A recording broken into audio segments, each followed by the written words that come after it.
أهلا بيكم في فيديو جديد. في فيديو النهاردة هنكشف لكم عن الرسالة الأخيرة اللي كتبها الفنان محمد فوزي قبل ما يموت بساعات. بس قبل ما نبدأ الفيديو بتمنى تعملوا إعجاب للفيديو وتشتركوا في القناة وتضغطوا على زرار الجرس علشان يوصلكم كل جديد.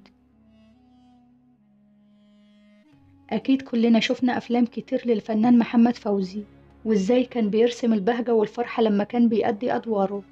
بالرغم من تنوع أفلام محمد فوزي ما بين الكوميدي والرومانسي، محدش فينا كان يعرف إن الابتسامة اللي كان بيرسمها على وشه كانت بتخفي حزن كبير، والحزن والألم ده كان بيحاول محمد فوزي يخفيه جوه قلبه. ولما كان بيتألم كان بيبعد عن عيون الناس. محمد فوزي عاش فترة طويلة بيعاني من مرض سرطان العظام اللي توغل في جسمه لحد ما وصل وزنه ل37 كيلو جرام، يعني قد وزن طفل في سن 7 سنين.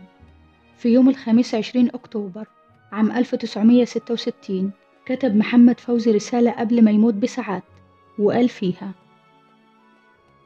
منذ أكثر من سنة تقريبا وأنا أشكو من ألم حاد في جسمي لا أعرف سببه. بعض الأطباء يقولون أنه روماتيزم، والبعض الآخر يقول أنه نتيجة عملية الحالب التي أجريت لي. كل هذا يحدث والألم يزداد شيئا فشيئا، وبدأ النوم يطير من عيني، واحتار الأطباء في تشخيص هذا المرض. كل هذا وأنا أحاول إخفاء آلامي عن الأصدقاء، إلى أن استبد بي المرض ولم أستطع القيام من الفراش، وبدأ وزني ينقص، وفقدت فعلا حوالي 12 كيلو غرام، وانسدت نفسي عن الأكل. حتى الحقن المسكنة التي كنت أحقن بها لتخفيف الألم بدأ جسمي يأخذ عليها وأصبحت لا تؤثر فيه، وبدأ الأهل والأصدقاء يشعروني بآلامي وضعفي، وأنا أشعر أنني أذوب كالشمعة. إن الموت علينا حق، إذا لم نمت اليوم سنموت غدا، وأحمد الله أنني مؤمن بربي، فلا أخاف الموت الذي قد يريحني من هذه الآلام التي أعانيها، فقد أديت واجبي نحو بلدي، وكنت أتمنى أن أؤدي الكثير، ولكن إرادة الله فوق كل إرادة، والأعمار بيد الله.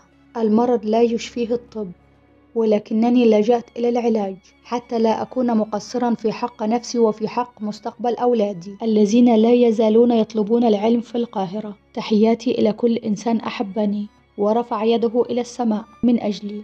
تحياتي لكل طفل أسعدته ألحاني. تحياتي لبلدي. أخيرا تحياتي لأولادي وأسرتي. الغريب في الموضوع إن محمد فوزي قال في نهاية الرسالة: لا أريد أن أدفن اليوم، أريد أن تكون جنازتي غدا الساعة 11 صباحا في ميدان التحرير، فأنا أريد أن أدفن يوم الجمعة. وده اللي حصل بالفعل، وتوفى محمد فوزي في 20 أكتوبر عام 1966